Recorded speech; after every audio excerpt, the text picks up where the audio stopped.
आज की इस गहरी चर्चा में स्वागत है। आज इस गहन विश्लेषण का मुख्य उद्देश्य दुनिया भर के परिवहन और संचार के विशाल और जटिल जाल को समझना है। हाँ, ये एक बहुत ही गहरा विषय है। बिल्कुल। और जो स्रोत हमारे पास हैं आज वो भूगोल और परिवहन के ठोस आंकड़ों पर आधारित हैं। ये विश्लेषण बताएगा कि कैसे सड़कें, रेलवे और समुद्री रास्ते सिर्फ लोगों को नहीं बल्कि पूरी दुनिया की अर्थव्यवस्था को चलाते हैं। एकदम सही कहा आपने। जरा सोचिए, जो कॉफी हम सुबह पीते हैं उसके बीज साउथ अमेरिका में उगे होंगे, या जो स्मार्टफोन हम इस्तेमाल करते हैं उसके अंदर की जो माइक्रोचिप्स हैं वो ताइवान में बनी होंगी। उत्पादन और उपभोग कभी एक जगह नहीं होता, इसीलिए परिवहन की जरूरत पड़ती है।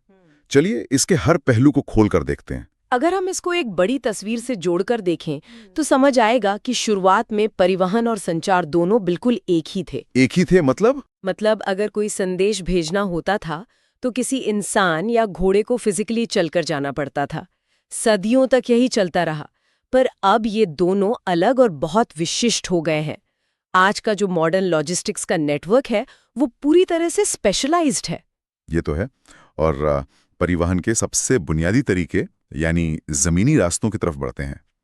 शुरुआत की बात करें तो इंसान खुद ही बोझ ढोता था, जैसे दुल्हन की डोली या पालकी उठाना, याद ही होगा। हाँ, वो सबसे आदी तरीका था। फिर जानवरों का इस्तेमाल शुरू हुआ, जैसे पहाड़ों में खच्चर यानी म्यूल्स, और बर्फीले इलाकों में कुत्तों और रेंडियर द्वारा स्लेज खींचना, और रेगिस्तान में तो ऊंट होते ही हैं। बिल्कुल, ये सब भौगोलिक परिस्थितियों के हिसाब से थे। पर असल क्रांति तब आई जब पहिए का आविष्कार हुआ। उसके बाद से सड़कें बनना शुरू हुई। और सड़कों की सबसे बड़ी खासियत यही है कि छोटी दूरी के लिए सड़कें सबसे सस्ती और तेज होती हैं। इसे हम डोर टू डोर सर्विस कहते हैं। रेलवे या शिप आपको घर तक नहीं छोड़ेंगे, वो काम ट्रक या गाड़ी ही करेगी। सही बात है। लेकिन देखिए, सड़कों का विकास पूरी दुनिया में एक जैसा नहीं है। हमारे स्रोत में एक बहुत खास आंकड़ा दिया गया है। दुनिया में टोटल मोटर चलाने योग्य सड़कें करीब 150 लाख किलोमीटर है। 150 लाख किलोमीटर, ये तो बहुत ज्यादा है। हाँ, पर इसका अकेला 33% हिस्सा सिर्फ नॉर्थ अमेरिका में है। क्या बात कर रहे हैं? सिर्फ एक महाद्वीप में 1/3 सड़कें? ये सच में हैरान करने वाला है। बिल्कुल, इसका मतलब उनका पूरा आर्थिक ढांचा गाड़ियों पर निर्भर है। और जब सड़कें इतनी हैं तो ट्रैफिक फ्लो और हाईवेज का आना भी लाजमी है। आजकल जो हाईवेज बनते हैं वो लगभग 80 मीटर चौड़ी सड़कें होती हैं। उनमें फ्लाईओवर्स का जाल होता है जो बिना रुके सफर तय करने में मदद करते हैं। हाँ, फ्लाईओवर्स और एक्सप्रेसवेज स्पीड तो बढ़ाते हैं, पर जब सड़कें ट्रैफिक के हिसाब से विकसित नहीं होती तो कंजेशन यानी जैम लगता है।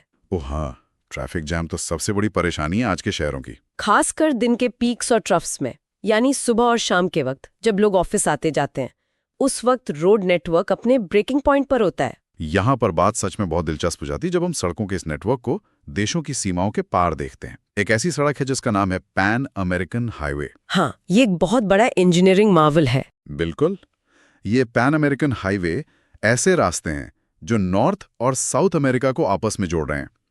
एक ही सड़क से इतने सारे देश जुड़ गए हैं। ये मानवीय क्षमता का एक अद्भुत उदाहरण है। कनेक्टिविटी के लिए तो ये बेहतरीन है, पर जब भारी सामान को लंबी दूरी तक ले जाना हो तो सड़कें उतनी कारगर नहीं रहती। वहां पर ट्रेन चाहिए होती है। सही कहा आपने। तो चलिए सड़कों से आगे बढ़कर लंबी दूरी और भारी सामान के सबसे अनुकूल साधन यानी रेलवे की बात करते हैं। लोहे और पहिए का ये क्रांतिकारी सफर। रेलवेज ने तो सच में दुनिया का नक्शा ही बदल दिया था। 18वीं शताब्दी की औद्योगिक क्रांति और भाप के इंजन यानी स्टीम इंजन का आविष्कार। मुझे पढ़कर आश्चर्य हुआ कि दुनिया की पहली पब्लिक रेलवे 1825 में चली थी, नॉर्दर्न इंग्लैंड में स्टॉकटन और डार्लिंगटन के बीच। हाँ, 1825 में। और इस रेलवे प्रणाली को समझने के लिए एक टेक्निकल चीज को समझना जरूरी है जिसे गेज कहते हैं। गेज यानी दो पटरियों के बीच की चौड़ाई है ना? एकदम सही। अलग अलग देशों में पटरियों की चौड़ाई अलग होती है। मुख्य रूप से ब्रॉड, स्टैंडर्ड मीटर और नैरो गेज होते हैं। स्टैंडर्ड गेज जो होता है उसकी चौड़ाई 1.44 मीटर होती है और ये ब्रिटेन में ज्यादा यूज होता है। तो इससे दिक्कत नहीं होती जब ट्रेन एक देश से दूसरे देश में जाती है? यहाँ सबसे हैरानंगेज बात यह है कि यही सबसे बड़ी रुकावट बन जाती है। सामान उतारना पड़ता है या पहिए बदलने पड़ते हैं। अरे, ये तो बहुत लंबा काम हो जाता होगा। बिल्कुल। और नेटवर्क की बात करें तो यूरोप में दुनिया का सबसे घना रेलवे नेटवर्क है। लगभग 4,40,000 किलोमीटर की लाइंस हैं। 4,40,000 किलोमीटर। हाँ, और बेल्जियम का हाल देखिए, वहां हर 6.5 स्क्वायर किलोमीटर पे 1 किलोमीटर रेलवे लाइन है। वाह। यानी कहीं भी खड़े हो जाओ, ट्रेन आसपास ही होगी। यूरोप का मॉडल तो सच में पैसेंजर फ्रेंडली लगता है, लेकिन यूएसए में तस्वीर बिल्कुल अलग है। दुनिया का 40% रेलवे यूएसए में है, पर वहां इसका इस्तेमाल यात्रियों से ज्यादा भारी सामान ढोने के लिए होता है। भारी सामान जैसे कोयला, अनाज और मशीनरी। हाँ, लंबी कंटेनर ट्रेन्स चलती हैं वहां, क्योंकि उन्हें अपने इंडस्ट्रियल हब्स और खदानों को जोड़ना होता है। और जब इतनी विशाल दूरी तय करनी हो, तो परमहाद्वीपीय यानी ट्रांसकॉन्टिनेंटल रेलवेज का जिक्र तो आएगा ही। इन मार्वल्स ने तो जैसे दूरी को मात दे दी है। ट्रांस साइबेरियन रेलवे का तो जवाब ही नहीं।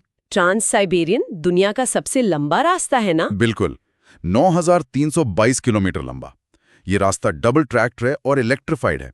सेंट पीटर्सबर्ग से शुरू होता है और व्लादिवोस्टॉक तक जाता है। एक ट्रेन का इतनी लंबी दूरी बिना रुके तय करना सच में रूस के लिए एक जीवन रेखा जैसा है। सही बात है। और नॉर्थ अमेरिका में भी ऐसी ही लाइंस हैं, जैसे ट्रांस कनेडियन रेलवे जो हैलिफैक्स से वैंकूवर तक जाती है। और यूरोप की बात करें तो ओरिएंट एक्सप्रेस को कैसे भूल सकते हैं? ओरिएंट एक्सप्रेस, उसकी कहानी तो काफी मशहूर है। ओरिएंट एक्सप्रेस ने पेरिस से इस्तांबुल का सफर, जो पहले समुद्री रास्ते से 10 दिन लेता था, उसे घटाकर सिर्फ 96 घंटे कर दिया था, यानी सिर्फ 4 दिन।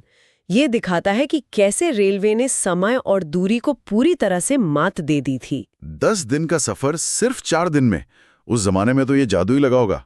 लेकिन रेलवे में इंफ्रास्ट्रक्चर बनाने का बहुत खर्चा आता है। जमीन से उठकर अब उन रास्तों पर चलते हैं जिन्हें बनाने में कोई खर्च नहीं लगता, यानी हमारे समुद्री रास्ते, वाटरवेज।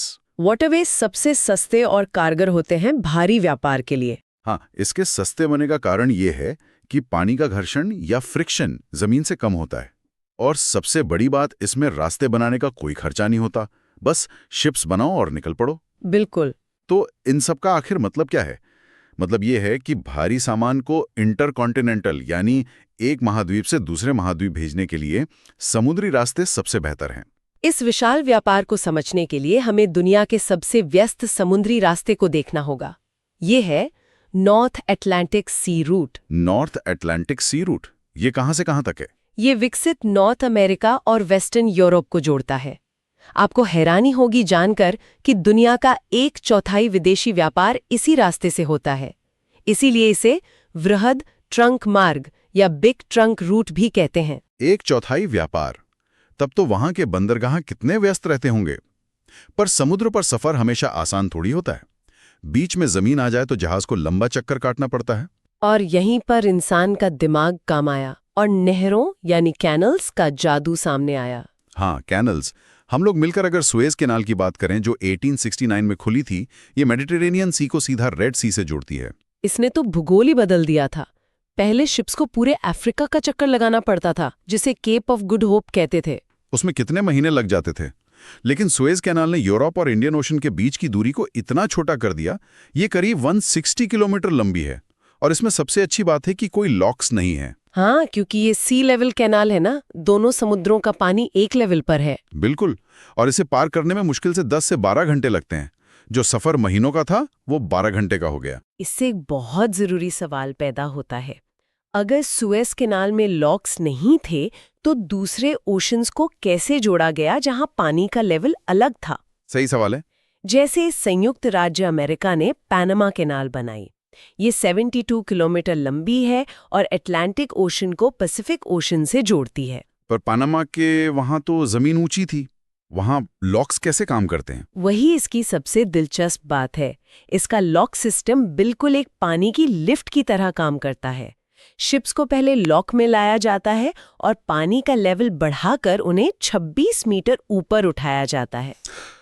26 मीटर ऊपर एक पूरे जहाज को उठाना तो कमाल की इंजीनियरिंग है। हाँ, और उसके बाद झील पर तैराकर वापस समुंदर के लेवल पर दूसरी तरफ से लाया जाता है। इसने न्यूयॉर्क और सैन फ्रांसिस्को के बीच की दूरी 13,000 किलोमीटर कम कर दी। 13,000 किलोमीटर की बचत, ये सब आंकड़े दिमाग को घुमा देने वाले हैं। इस गहन विश्लेषण को समाप्त करते हुए हम देख सकते हैं कि कैसे पहाड़ों पर चलने वाले खच्चरों से शुरुआत हुई थी, फिर पहिए आए, फिर 9,000 किलोमीटर लंबी ट्रेन और आखिर में समुद्रों को जोड़ने वाली ये विशाल नहरें। इंसान ने आपस में जुड़ने के लिए सच में भूगोल को अपने हिसाब से ढाल लिया है। ये आर्थिक एकता का बहुत बड़ा प्रतीक है। एकदम। पर चर्चा का अंत हम एक सोचने पर मजबूर करने वाले विचार के साथ करेंगे।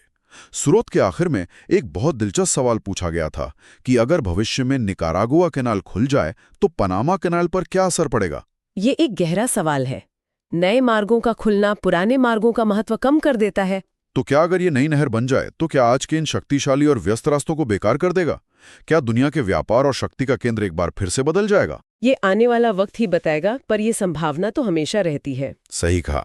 ये एक ऐसी छानबीन है जो इस गहन विश्लेषण के बाद खुद की जा सकती है। इन आंकड़ों और मार्गों के पीछे की इस अर्थव्यवस्था को समझने के लिए वक्त निकालने का शुक्रिया। चर्चा यहीं खत्म करते हैं।